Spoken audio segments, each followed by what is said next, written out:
এই যে আপনারা যারা রান্নার টিউটোরিয়াল ইউটিউবে দেন, আপনাদের কাছে 3টা প্রশ্ন রেখে গেলাম।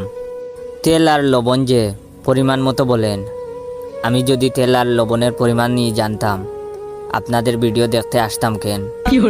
দ্বিতীয় প্রশ্ন, চুলায় সব বসায় দেওয়ার পর সিদ্ধ বা বাজি হওয়ার সময় আপনাদের গতকালকে রাত থেকে ভিজায় রাখা মুগ ডাল, 3 ঘন্টা আগে থেকে ম্যারিনেট করা আলু, টক দই কেন বাইর করেন?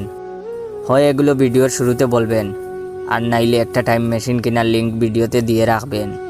তৃতীয় প্রশ্ন, ভিডিওর টাইটেল সহজ রেসিপি লিখে কেওড়ার জল, বারিস্তার সাথে ব্লেন্ড করা টক দই, কাসুন্দি, হিমালয়ান সল্ট, উত্তর মেরুর বরফ, মঙ্গল গ্রহের মাটি, এসব কেন যোগ করতে থাকেন?